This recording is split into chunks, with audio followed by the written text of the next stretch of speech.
Guys, welcome back to the Art of Whiskey. I'm Mr. Besser Craftsman. I'm here with my man Chance, aka Lucky Chance, aka Chance GPT of whiskey.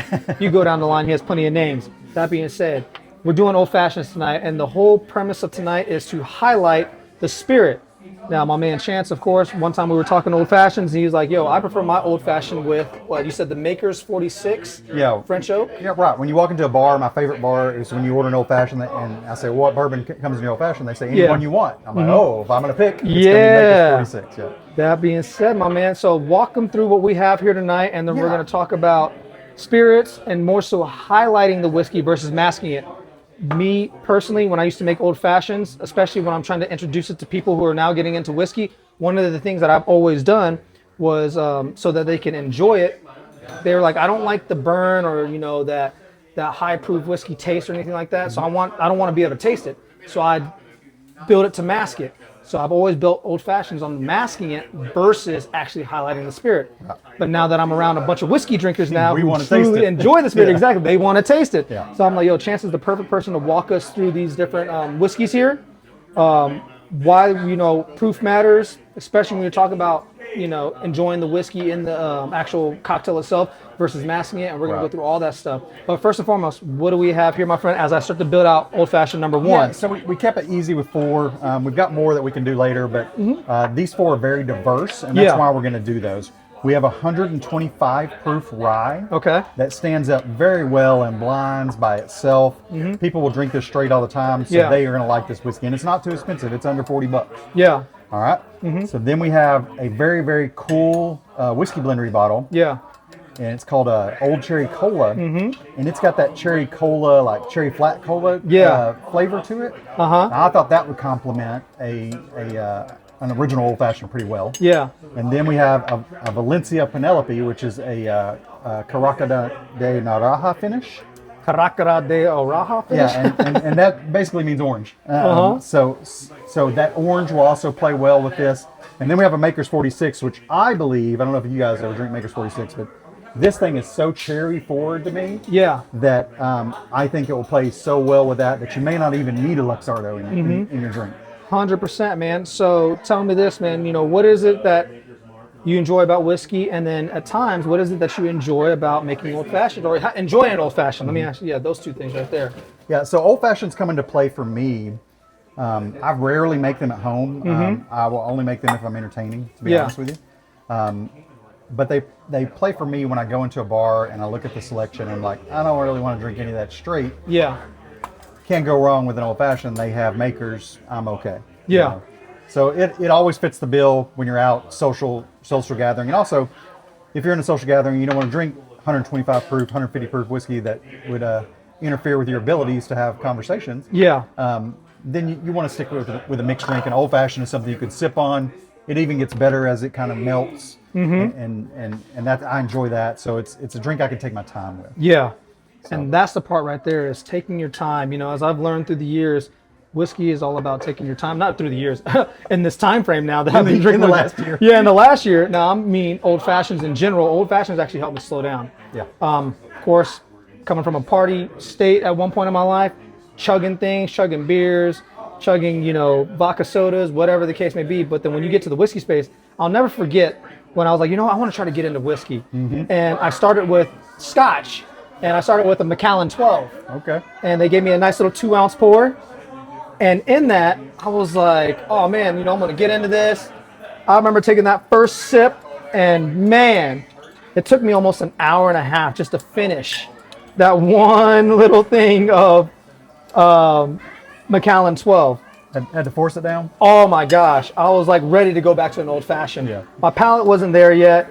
And mind you, I didn't know what I was doing. I didn't know what I was looking for. All these little things. So it's so funny when you go on your whiskey journey. What I usually do is I always recommend people, especially if they never drank whiskey before, I'm like, let's start with like an old fashioned or something along those lines. And then we will work our way up to that, eventually, because I will say one of those things when it becomes a whiskey, it's an acquired taste, I think, after, over time, right? Oh, yeah. Yeah, you have to get acclimated to it. Yeah. You have to get acclimated to it. It's not one of those things you're going to jump right out the gate, just, man, I'm going to start smacking some whiskey. No, it's going to catch you off guard, especially if you don't know what you're looking for. or what you enjoy too. And if any of you eagle eyes out there have a question about the procedure we're doing here, we're doing it this way.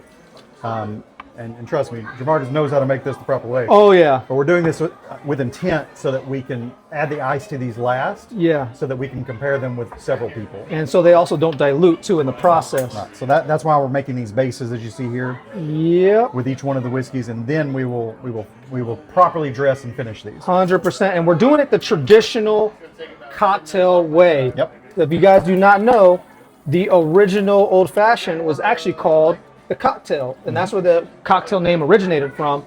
And mind you, it was for any spirit at that time. You know, it was just a base of sugar, water, bitters, and then spirit of choice. And then it could be rum, it could be vodka, it could be tequila, it could be gin. Of course, in this case, whiskey.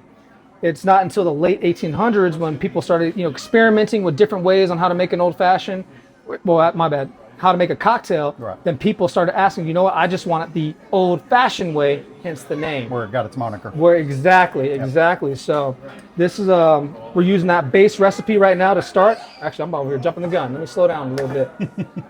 We're using that base recipe to start. And mind you can use a sugar cube at home, people. I'm just literally going the traditional way because it's always fun to play with these things. Yeah. And then there's a ton of ways to make these. I mean, oh yeah, but know. what I'm doing simply is a little bit of water, sugar in here. I'm making the simple naturally in the glass by simply just stirring it, as you guys can see. And then you turn around, hit them with a couple dashes of bitters, add the spirit, and then I'll strain. Now, in another episode, we'll get into the more modern style old fashions and more things that people do today. And we'll actually probably have to do a whole episode on that and just doing 3 different iterations of like crazy different old fashioned, from smoked. old fashioned through the years. Yeah, exactly. So now I'll add a couple dashes of bitters. Smoked is a new craze for sure. It really is. Now, actually, talk to them about that. I haven't done too much research on it, which I will. Yeah. But how does, when you do a smoked old fashioned, how does the smoke really affect the spirit itself or the cocktail itself? Yeah, to me it depends on how you smoke it. I mean, Okay. I've seen some ways that are just pretty much all show. Okay. They don't really get any smoke into the drink. It's just like appearance and Yeah. in a glass bowl and all this kind of thing. Yeah, I mean, because it looks cool. Yeah, it really does. It does, and sometimes you're paying for the experience, and I understand that completely. Yeah. But like when you actually can penetrate the smoke into the liquid or the smoke even into the ice, I've seen that even. People like frozen smoke. So, and that's what I've learned too at times. What people will do is they'll turn around and they'll put the cube in the glass and they'll smoke just that cube in the glass before they even add the, spirit itself too. Yeah, because as that cube melts and turns from solid to gas to liquid, there's an opportunity there to introduce another flavor into it during that transition. See, Yeah. I didn't know that. Now that makes complete sense. But once you get smoke into the either the ice or the liquid itself, it does affect it. It does make it a little heightened. You have to, you have to know how to enjoy a cigar to enjoy that. Yeah. I think a cigar drinker would probably more than likely prefer their old-fashioned smoked. Yeah. A cigar smoker. That makes sense. Sorry. That makes sense when you say it like that. And so now talk to them about right now, because these are all pretty high proof. Yeah. For the most part. Talk about how proof affects this as well, and what is it, why you're going this high in proof. Right. For this type of old fashioned. Right. So for us whiskey drinkers, if you make us a drink, we want to taste the whiskey. And if we start with an 80 proof and we add all this liquid to it, then an ice cube, then cherry, then an orange on top of that, we have masked it so far. Yeah. That at that point it might as well be a fruity drink to us. Got you. So dilution is a big factor. Right. So we want the whiskey to be the first thing we taste, and then all those extra flavors we're adding as the finish. See, and that's the part right there where most people will potentially miss, which is even when I used to bartend, it makes sense now. When I used to ask the question, what whiskey you prefer, and people like yourself, I get to choose my whiskey. Yeah. So now they're like, I'll prefer this, and then I also always ask the next question right after that, and I think a lot of other bartenders miss is, do you prefer them sweet or do you prefer them less sweet? Yep. Because sometimes that sweetness will still overpower the whiskey. Yep. And you don't want to do that. Especially if you're talking 80 or 90 proof. Exactly. And then not to mention, if you have someone like Chance, for example, who wants to truly enjoy the whiskey, we were actually talking about that earlier about Amberana, for instance, Amberana finishes. Yeah. And how even myself personally, shout out to Tim at the Whiskey Blendery and Golden Grains, which was one of the first whiskeys that we got to be introduced to early on. loved it. But as my palate has progressed and grown, not a big Amarana fan anymore. It always had a special place in my heart from where I started. Yeah. But now I'm like, yo, I really want to taste the whiskey, as you said. Right. So Because your palate's evolved to learn more of those wood sugars, more of those tannins, more of those conjugars that are in whiskey that we enjoy. yeah, exactly. Exactly. And the other form of this, I don't think we talked about yet, is barrel aged old fashions. Oh, please elaborate a little bit on that and talk to them about Now, that. the one thing I think you would not like is that they're batched. Yeah. And they kind of have to be batched. Yeah, and you can't control anything in that regard. Right. Yeah. But you can batch up a big batch of old fashions, put them in a small barrel, and then pour them on demand and just dress and finish them. Yep. And then you kind of get that more wood flavor, that more oakiness, and a lot of times that will satisfy a bourbon drinker as well, even with a lower proof whiskey, 89 Yeah. proof.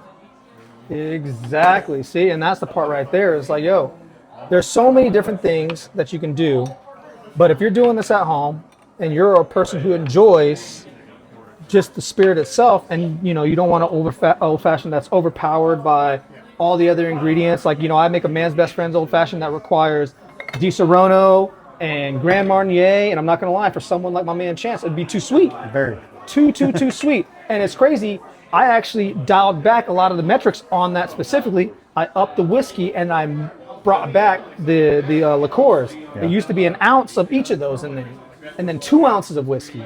So you're 4 ounces of alcohol Liquor, in there, yeah. which is great, but the sweetness over the top. Yeah. So I was like, you need to bring this back to half an ounce of each, and then go up a 0.5 on the whiskey, because I wanted to enjoy the whiskey a little bit more, Yeah. right? Yeah. But even then, still a little too sweet for my liking, only because now I've learned a lot. Well, yeah, and Grand Marnier, I mean, most of y'all are familiar with it with like margaritas, right? Oh yeah. So it is so sweet. It's sweet enough to stand up to lime, which is so citric and sour. And Yep. that's kind of the perfect drink, is all the yin and yangs of the sweet and sours. Exactly. Like that thing is super sweet, and it will play in anything sweet.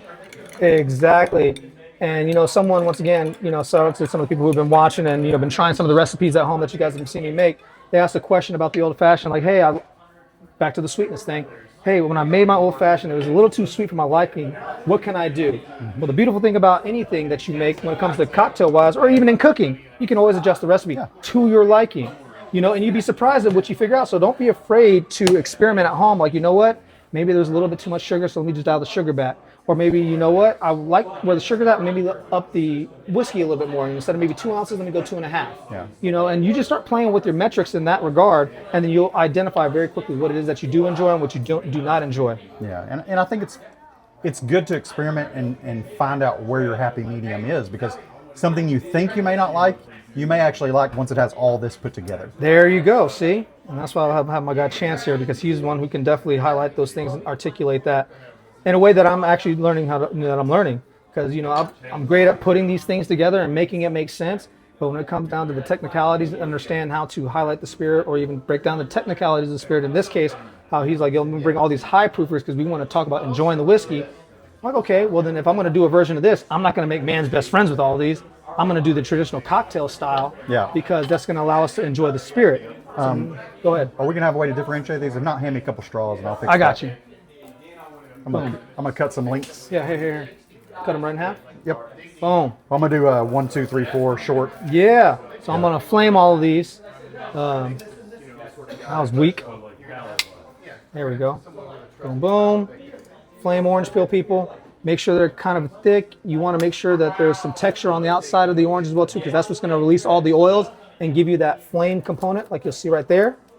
That's what you want to see. And if you don't see that, that means sometimes the peel that you cut was not thick enough. Boom. Or there's not enough oils in the rind. And then last one. Boom. Yeah, that was a good one right there too. Boom. There you go. So now we have 4 old fashions made the traditional style. 4 sizes straws. 4 sizes straw, so we can identify which is which. So first from left to right, we have a Sazerac Rye. We have the Old Cherry Cola. We have the Penelope Valencia. And you said this has the orange note, correct? Orange, yeah. And then we have the Maker's Mark French Oak 46 cash strength. 46 cask strength. All right, so which side do you want to start on? If I was going to guess, it would probably go sweetness to more strength this way. Okay, so we'll switch that around like this. Yeah. Boom. All right.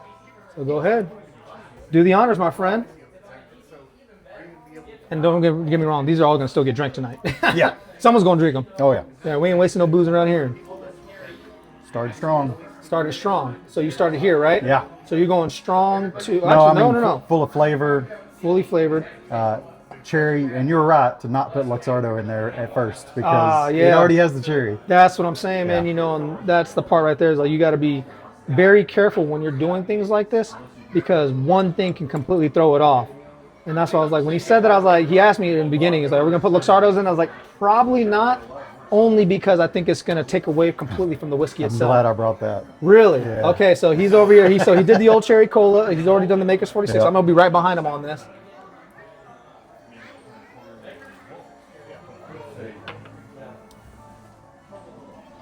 That one needs Luxardo. Got you. Yeah. Ooh. I see what you mean about Yeah. this right here, man. Yep. And you're right, it definitely does not need the cherry. Right, it's already Holy there. crap, it is there. Yeah. That's really good, though. Yep. That's really So good. if you ever run out of Luxardo, just use Maker's 46. hey, rule of thumb at home, you guys. If you have Maker's 46, Cask Strength, French oaked, you ever run out of Luxardo cherries, you can just use that because it's already gonna be pretty cherry forward. All right. All right. So now, okay. I got a good understanding now. These are all very different.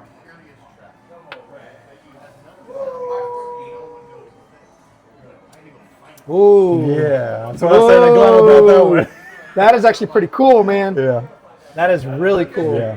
And it's so funny too, like, I wouldn't have been able to do this a year ago only because my palate wouldn't have been there, whiskey-wise. Oh, okay. That's the only reason why I'm saying Ah. that.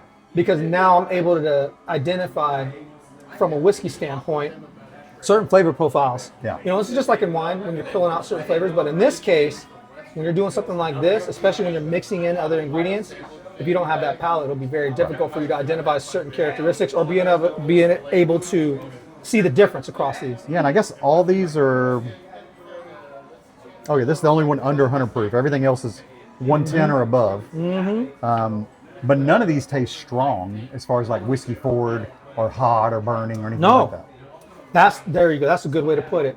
It does not have that burn, that, most of that heat that you. Ethanol. Nope. Yeah. There you go. The ethanol. So very, it's very balanced, You agree that needs cherry? easily approachable. Yeah. Super orange forward. Yeah. Super orange forward. So adding a cherry to that would even make that a little bit different. Melt We'll do it. that here in a second. Yeah, I think it would tame that one out. Yeah. That one's cool because it's different. All that rye spice comes on in the end. I can feel the tingle. Yeah. I can feel the tingle. See, that's what I'm saying. Like, it's interesting. Like, I wouldn't have been able to do this a year ago. That's the funny part They're because distinctly different though, aren't they? they are. They all have their own components, Yeah. and that's very, very, very cool. And that's what I think is so fun about this process, people, is that the whiskey actually does matter, and your whiskey preference does matter too. So if you ever go to a restaurant and you're going to order something, if you really want to enjoy the whiskey, I personally, this is my personal opinion, you can speak on this too, I would recommend anything over 100 proof. Yeah. Especially those bars that say, which bourbon do you want? Yeah, if they give you the option, oh man, you better pick something. Don't let them choose it for you. And because that's the thing, like, you're usually not ready for that question, but be ready. Say Maker's 46. yeah, have a couple in Yeah. your back pocket. Yeah. Yeah, have a couple in your back pocket, because I used to have to ask that question all the time, and just like you said, they're shocked. Oh, really? I get to choose? Yeah. Absolutely. And they You're go, paying for oh, it. whatever you think, Can't And tell you how many even- times I've heard that. And before. and normally when they would do that, what would I normally go with? Profit. I'd go with your Profit. yes and no. Okay. Yes and no. I would do something that I know is always going to, be Crowd- very crowd straightforward. pleaser. Exactly. So I'd hit Makers, Woodfords. I would go Bullet Rye sometimes, or Yeah. Bullet. Yeah. And tell me what do you think about bullets when it comes to old fashioned? Because I feel like that's a common one you see mostly. Yeah. So Bullet for a long time sourced from MGP. They're finally Oh. they're finally just now getting into their own distillate. Really? Yeah. Yeah. I didn't know that. Yeah, their bottled in bond that came out last year, that's their first 100% their distillate. So how long does it take for someone to get to that point? Because you said they started sourcing at first, right? So then, I mean, you got to go, obviously, aging and distilling, all that takes years. Yeah. I'm saying a minimum of 5 to 6, and that's if you're releasing a rye. If you're doing a bourbon, probably 7, 8. Because I remember back when I was working at Del Frisco's that Bullet and Bullet Rye were ordered prominently for old fashions all the time, Yeah. along with Woodford and Makers. Yep. And then when I gave the option, and now I wish I was like kind of still working there so I could understand a little bit more now. When I gave the option and some of the things that people were ordering, you know, I'm like, Yep. oh man, I'm like, that's fine. This is a $60 old fashioned for me. Hell yeah, you know, that price point's going up. Yeah. I'm about to get tipped some more on that. But now I get it because I'm like, yo, if they're a heavy rye person or someone who likes something higher proof, and like now that I think back some of the ones that they're ordering, they were on the higher proof side. So Right. it makes sense now. Yep. They're trying to enjoy the spirit. Yeah. And mind you, then that's why I always follow up with that question. Do you like them on sweeter or non-sweeter side? And they go, oh, non-sweeter side. Okay. So then I minimize the sweetness, amplify a couple of other areas, and then boom, and then they always enjoy it. Yeah. And it makes so much more These sense are now. whiskey old fashions. Yeah. And they taste like it. Whiskey old fashions, not just your typical, oh man, I want something a little sweet, Right. something to enjoy, but I want to try this real quick. Just want to literally just add this, the Luxardo Yep. cherry here, give it a little bit, and see if that right there even makes a little bit of a difference. Just by simply adding cherry, not even adding cherry juice. Because this one was the only one that was very orange forward. And but everything else balanced out. And I think that was actually really cool. Slightly, but you're gonna need some juice in there too. Add a little juice. Yeah. So let's add a little. Yeah, I think that finish is really strong. So the orange finish on that's a little strong. So we'll just go on a little, Yep. and then we'll go ahead and give it a little stir. Yep. Oh, my man's in there.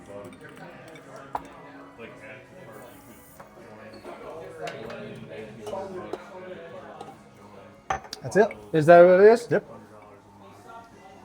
Now it is still orange forward, but you have the you have a complete drink now. Oh yeah, mouthfeel and everything. That rounded it out. Yep. That's actually, see, and that's one thing I enjoy about this process right here, which is why I wanted to do this, is you got to do side by sides. In order to really differentiate anything or learn anything in this regard, when you're talking about trying to understand different flavor profiles, different proofs, especially in the whiskey space, how I learned in wine, side by Yeah. side. And if you go to the bar and try to do this, Oh my God. Well, one, you know, you spend about, this is about $200 right here alone. let's find out here. Yeah, this is about $200 right here alone, just in just 4 drinks. So your ticket price automatically already jumped. You haven't eaten yet. But even when I used to do wine, I'd get like a Pinot Noir from, you know, Oregon, a Pinot Noir from like California, and then a Burgundy, you know, from France. And I put them all next to each other because they're all the same great, but I wanted to see what they taste, how differently they tasted from regions. And then you were able to identify those things. So in this case, same concept, but we're talking about different proofs. We're talking about different, what else? Notes. Aging, notes, all those things. Wheat mash bill. Wheat. Rye mash bill. Heavily finished and a straight up 125 proof rye. I mean, these Yeah. are crazy different. And let me ask you this. You know, I've noticed that Maker's Mark, or more so, I guess, in this case, wheated whiskeys, are very prominent in old fashions. Yeah. Why? Because they already lean sweet, right? And it's already a sweet drink. So, Yeah. So it plays well with that. Oh, okay. That makes sense. So you're leaning in just to complementing all the extra stuff in terms of sweetness Yep. that allow it to complement the cocktail itself. Also, wheaters are also a great way to start too when drinking whiskey, right? Because they're easier to drink, Yeah. smoother. Yeah. Now this one in particular has French oak, and that denotes some spice. Okay. So it kind of brings it up to a different level than most wheats. Yeah. So if there's another wheat that you like that's French oak, try it as well. We'll have to look for that. These two are my favorite for sure. Yeah. This one I can't get in a bar. So Yeah, I know. I'm not gonna lie. I'm like, yo, I was gonna ask. Okay, so if you had to pick out of all these, which one was your favorite? but my tried and true, I think it's Your go-to still? at a bar. Yeah, that'd still be what I order. I don't blame you. I gotta revisit these two one more time. Just I already know it's between these two. This one was too orangey for me, so that's why even adding that little cherry juice still helped And round this it is out. cool once, but I wouldn't reorder that. I 100% right? agree. I like the tingle on it, but I mean, if I'm gonna keep drinking these throughout the night, Yeah, if I was gonna have one drink and leave, maybe that one. or one maybe to start my night off, and then switch to maybe some actual whiskey after Right. that. Or that's mixed kinda- drinks or whatever, There yeah. you go. Exactly. So that's Chance's tried and true. This it is good though, man. That fucking that natural no cherry. Luxardo in there. Yeah, I know. That's the part I like about it. I mean, you saw how simple the ingredients were in that Mm-hmm. thing, and you're still getting all that flavor.